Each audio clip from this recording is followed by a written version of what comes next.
नमस्कार प्यारे साथियों, कैसे हैं आप सब? आशा करता हूँ बहुत अच्छे से होंगे। हम लोग ज्योग्राफी का दूसरा चैप्टर भारत का भौतिक स्वरूप देखे थे। उसका सेकेंड लेसन मैं आप सबके सामने लाया हूँ। पहले लेसन में मैं बहुत चीज़ें करा चुका हूँ, जाके वीडियो को आप देख लीजिएगा और चैनल को सब्सक्राइब करके दोस्तों में शेयर कर लीजिए और लाइक कर दीजिए वीडियो को, ठीक है। तो भौतिक स्वरूप में मैंने देखा था, हमने आपको दिखाया था कि ये जो भारत है अपना देश, तो अपने इस प्यारे देश में ये भौतिक आधार पे अगर देखें तो इसको 6 भागों में बाँटे हुए थे हम लोग, ठीक है। उन 6 भागों का नाम मैंने बताया था आपको, वो जाके आप उस वीडियो को ज़रूर देख लीजिएगा। तो उसमें हिमालय पर्वत श्रृंखला पहला वाला था पार्ट, ठीक है। यहाँ पे ऐसे ये है अपना हिमालय, ठीक है। इस हिमालय का हमने बहुत ऊँची-ऊँची लगभग 6-7 चोटियों को देखा था और उनका डेटा मैंने दिया था कि जैसे कि नंगा पर्वत जो है 8,126 मीटर है, अन्नपूर्णा है वो 8,078 है, नंदा देवी 7,817 है, कॉमेट भारत में ही है वो 7,756 है, नामचा बरुआ जो है वो भी बताया था अरुणाचल प्रदेश में है। तो इस तरह से मैंने आपको बताया था, तो उसको जाके आप लर्न कर लीजिएगा। अब देखते हैं कुछ नई चीज़ें इसमें कि हिमालयी क्षेत्र जो पहला वाला है, इसमें और क्या क्या हम देख सकते हैं जो भौतिक आधार पर बटा हुआ है हिमालय को। तो उसमें भाई हिमालय को यहाँ से लेके, मैं कोई अलग कलर ले लेता हूँ, यहाँ से लेके यहाँ तक जो लंबाई है, ये ये लंबाई जहाँ तक फैला हुआ है हिमालय, वो लगभग 2400 किलोमीटर के आसपास है, ठीक है। और 2400 किलोमीटर इसकी लंबाई हो जाती है। और आगे देखते हैं कि इस हिमालय को की जो चौड़ाई है ना, ये चौड़ाई यहाँ पे ज़्यादा है। कहाँ पे? जम्मू कश्मीर लद्दाख वाले एरिया में। इधर इसकी चौड़ाई हमें देखने को मिलती है वो लगभग 400, ठीक है, 400 किलोमीटर के आसपास हमें देखने को मिलती है। और धीरे धीरे इसकी चौड़ाई इधर क्या होती है, कम होती जाती है चौड़ाई। यहाँ अरुणाचल प्रदेश में जब आते हैं तो इसकी चौड़ाई क्या हो जाती है, 150 किलोमीटर के आसपास, ठीक है। तो भाई ये देखना है कि क्वेश्चन बन सकता है कि हिमालय की चौड़ाई इधर जैसा कि मैंने बताया था कि ये क्या है, वेस्ट, पश्चिम दिशा में ज़्यादा है या पूरब दिशा में है। ऑब्जेक्टिव आ सकता है तो किधर है, पश्चिम दिशा में चौड़ाई ज़्यादा है और क्रमशः आगे जाते जाते चौड़ाई क्या हो गई है, इधर कम हो गई है। देख सकते हैं आप, ठीक है। और इसको हम लोग इस हिमालय की 3 श्रेणियों को मुख्य रूप से बांट के देखते हैं। एनसीईआरटी एससीईआरटी में बांटा हुआ है 3 भागों में, 1, 2, 3। यही है चौड़ाई, जो जैसे ऐसे 1, 2, 3, इसी चीज को मैं यहाँ लिख रहा हूँ। तो जो सबसे उत्तरी, ऊपर क्या होता है, उत्तर, सबसे जो उत्तरी हिमालय है इसको हिमाद्री के नाम से जानते हैं। किस नाम से जानते हैं? हिमाद्री के नाम से। इसी को कभी कभी ये पूछ लेगा आपसे वो कि महान महान हिमालय कौन है, तो इसी को महान हिमालय के नाम से भी जानते हैं, ठीक है। तो महान हिमालय यही हो गया।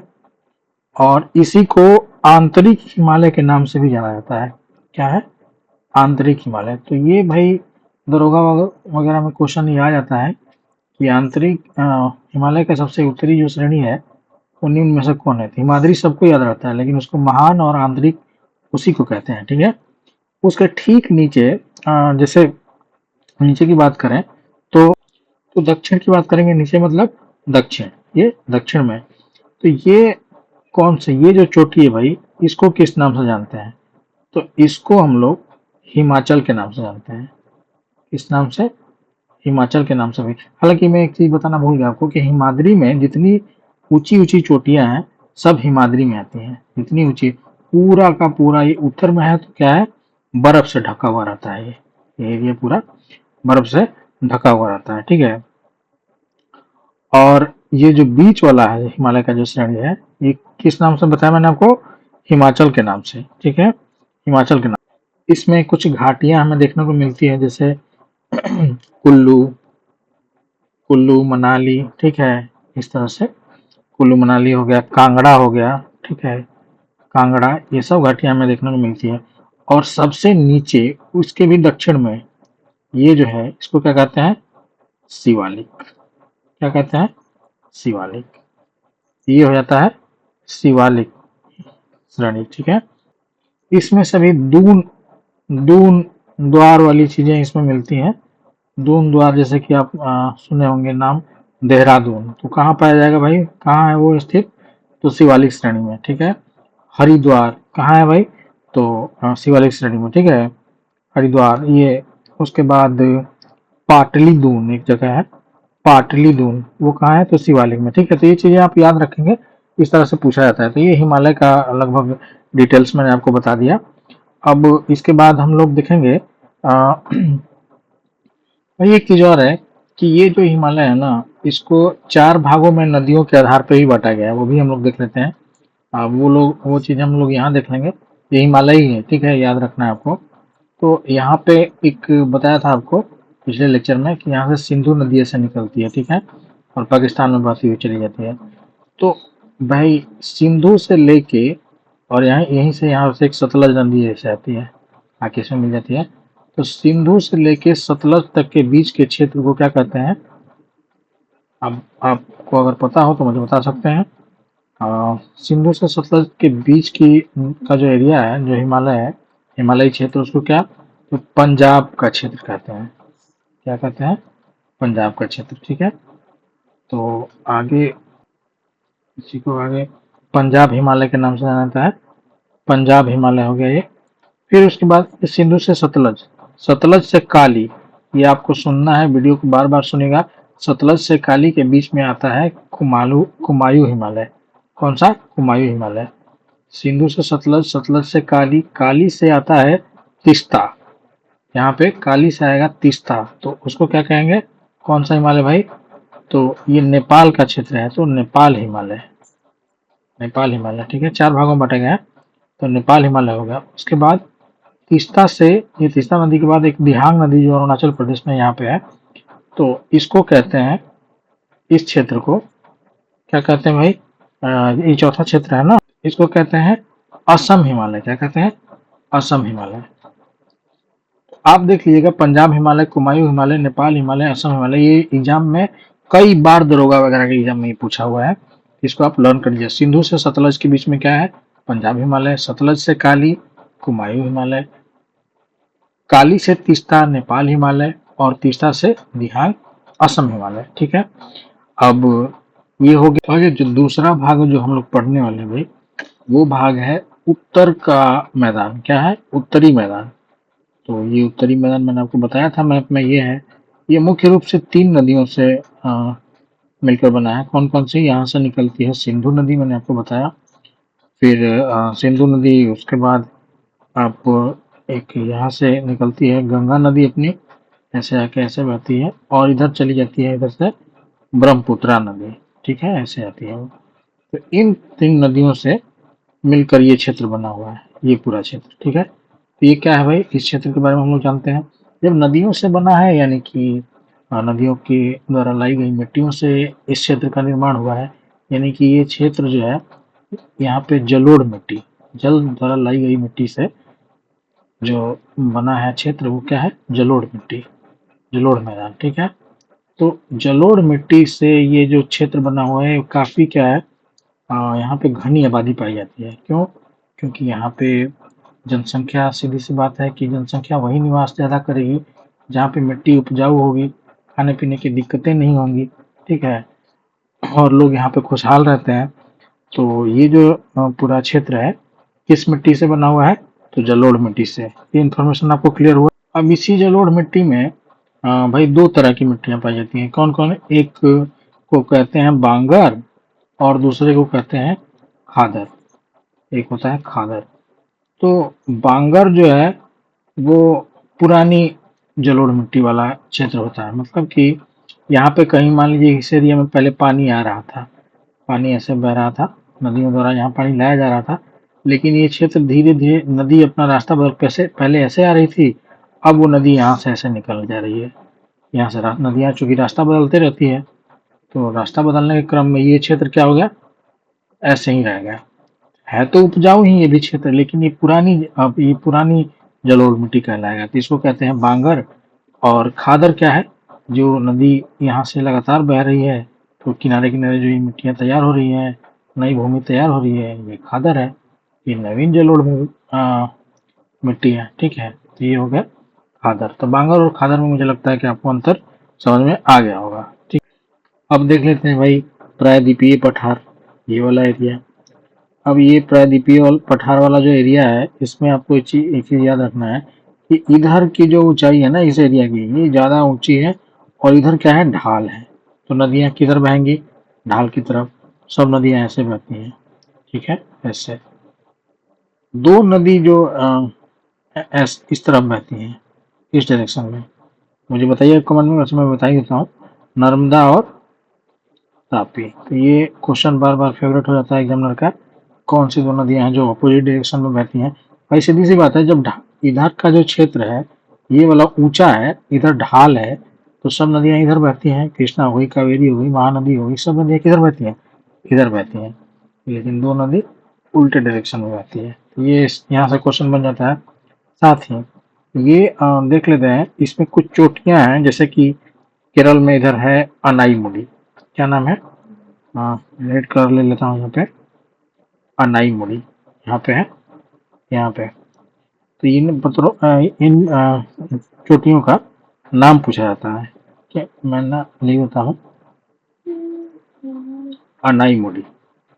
इसकी ऊंचाई आपको याद रखना है, पूछा जाता है क्वेश्चन, 2695, ठीक है, 2695 मीटर, ठीक है। उसके बाद दोदा बेटा,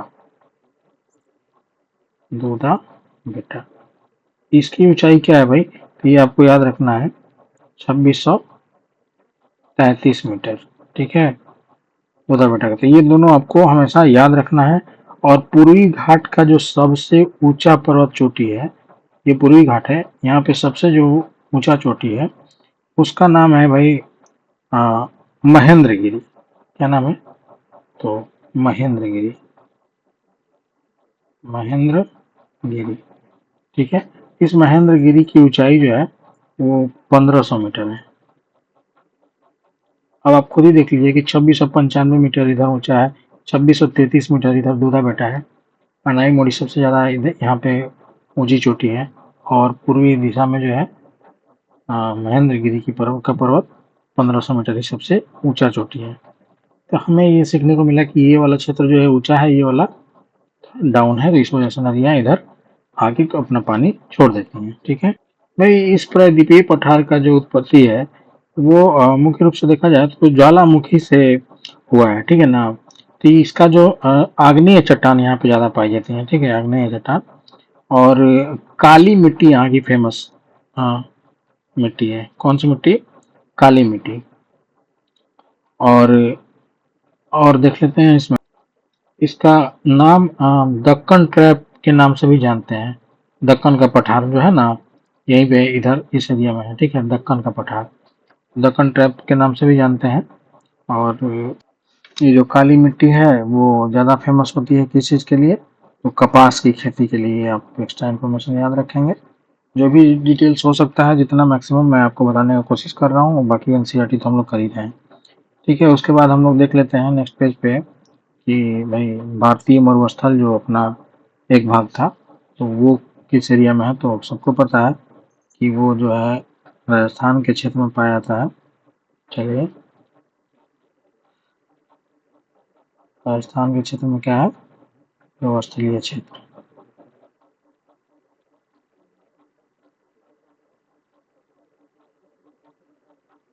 तो देख लेते हैं, अरावली पहाड़ी के पश्चिमी किनारे पर थार मरुस्थल स्थित है, ठीक है।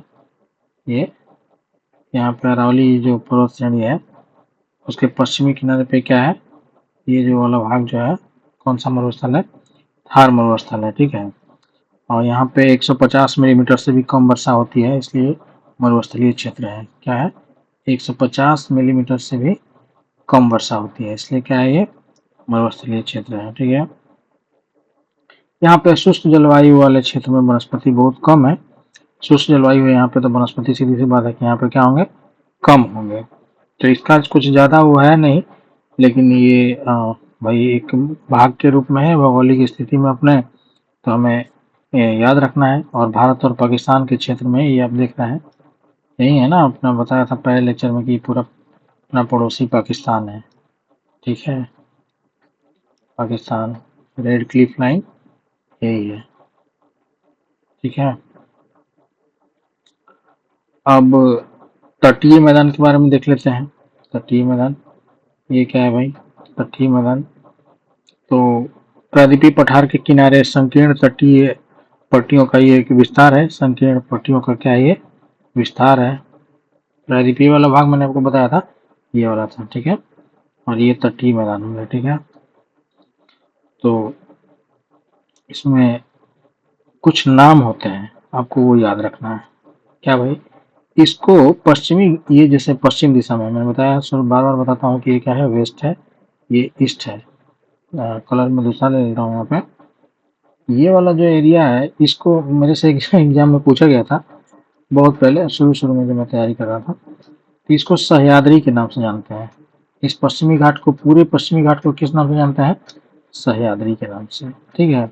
लेकिन इसको खंड में भी आपको याद रखना होगा कि भाई कुछ खंड है इसके, ठीक है, उनको देख लेते हैं। इन खंडों को आपको याद रखना है भाई, ये बड़ा कंफ्यूज करते हैं एग्जाम में। ये मुंबई है, ठीक है, मुंबई से लेके और गोवा तक के बीच में है ना। मुंबई से यहाँ पे गोवा है। इस क्षेत्र को, ये पूरे को तो सह्याद्री कहते हैं, समझ में आ गया हमको, आपको भी समझ में आ गया होगा। लेकिन ये कोंकण कहा जाता है। क्या कहा जाता है? कोंकण, ठीक है। गोवा से लेके कर्नाटक के जो राज्य है अपना, वो यहाँ तक, इस क्षेत्र को कहते हैं कोंकण के बाद कन्नड़। क्या कहते हैं? आप भाषा से याद रखते हैं भाई, याद रख सकते हैं, कर्नाटक में कन्नड़ चलती है भाषा। और दक्षिण का, इसके नीचे जो केरल वाला ये जो भाग है, इसको क्या कहते हैं? वैसे तो मालाबार भी कहते हैं, लेकिन याद कर लीजिए आप इसको कि मालाबार के नाम से जानते हैं। ये वाला जो क्षेत्र है, सॉरी, क्या है? मालाबार। तो इन तीनों को आपको याद रखना होगा भाई, कि महाराष्ट्र से गोवा कोंकण, गोवा से कर्नाटक कन्नड़, और कर्नाटक से ये केरल वाला जो क्षेत्र है, ये क्या है? मालाबार। और ये क्या है भाई? सीधी सी बात है, इनको क्या कहेंगे? पूर्वी तट। ये क्या होगा? पूर्वी तट। लेकिन इसमें भी जो ये वाला एरिया है, इसको उत्तरी सरकार के नाम से जानते हैं हम लोग। ये ऑब्जेक्टिव ऑब्जेक्टिव एग्जाम में बड़ा ये जो मामला है, कभी कभी बिगाड़ देता है, समझ नहीं आता कि यार इतने खंडों में इसको कैसे याद कर रखे हैं, ठीक है। तो ये उत्तरी सरकार है, और उसके नीचे का जो ये क्षेत्र है, इसको क्या कहते हैं? तो इसको कहते हैं भाई कोरोमंडल तट। क्या कहते हैं? कोरोमंडल तट, है ना। तो आप देख लीजिए, ये पूरा पूर्वी तट हो गया, ये आपको सह्याद्री हो गया, लेकिन इनके तीनों खंडों का आप याद करके रख सकते हैं। ये ऑब्जेक्टिव एग्जाम में आपको बहुत हेल्प करेंगे। और ये इसी में जो नदियां हैं, जैसे कि महानदी, गोदावरी, कृष्णा, कावेरी, ये जो नदियां हैं, ये इस एरिया में पाई जाती हैं, ठीक है। तो आप देख लिए होंगे, समझ गए होंगे, इस ऑब्जेक्टिव के कोई भी क्वेश्चन आएंगे आपका बनना चाहिए। यहाँ पे भाई जो लक्षद्वीप था, ये लक्षद्वीप, इसको पहले हम लोग किस नाम से जानते थे? ये भी क्वेश्चन पूछा जा सकता है, बिल्कुल फ्रेश नया क्वेश्चन है कि लक्षद्वीप का पहले क्या नाम था? तो लकाद्वीप के नाम से जानते थे, लकाद्वीप, ठीक है। 1973 में इसका नाम हुआ भाई लक्षद्वीप। लकाद्वीप के नाम से जानते थे। ये पूछ सकता है, दरोगा में ऐसा क्वेश्चन आता है जो अचानक से टपकेगा तो लगेगा कि ले, ये कहाँ से आ गया? एमीन द्वीप, लकाद्वीप, एमीन द्वीप, इसी को एमीन द्वीप, एमीन द्वीप के नाम से भी जानते थे। लेकिन 1973 में क्या हुआ? लक्षद्वीप, ठीक है। फिर आपको याद रखना हो, तो अचानक से ऐसे ही क्वेश्चन टपकता है, तो एनसीईआरटी में है, तो मैं आपको बता दे रहा हूँ। अब जब इतना देख ही लिए हैं, तो वही अगला जो भाग है, वो उस भाग का नाम है भाई क्या? द्वीपीय समूह वाला भाग। तो यहाँ पे लक्षद्वीप, और यहाँ पे अंडमान एंड निकोबार द्वीप समूह। भाई यहाँ पे कुछ खास नहीं है, लेकिन आप याद रखिए कि 572 द्वीप है यहाँ पे अंडमान में, अंडमान एंड निकोबार में। और लक्षद्वीप में जो है 27 द्वीपों का ये समूह है। वो बहुत कम पे ही, ज़्यादा सब पे लोग नहीं निवास करते हैं, क्योंकि पानी में डूबा हुआ रहता है। कुछ ही पे आबादी है, कुछ ही द्वीपों पे, ठीक है। ये जो है कोरल से बना हुआ है। कोरल रीफ आप नहीं जानते होंगे तो मैं बताता हूँ कि समुद्र में जो मरे हुए प्राणी होते हैं, जीव जंतु, उनका जो अवशेष बनता है उससे एक पर्वत का निर्माण हो जाता है अंदर ही अंदर, वही है ये कोरल रीफ। और ये पानी के ऊपर ही आ जाते हैं, तो ये क्या हो गया, लक्षद्वीप। ठीक है, तो इसको इसी को हिंदी में प्रवाल कहते हैं।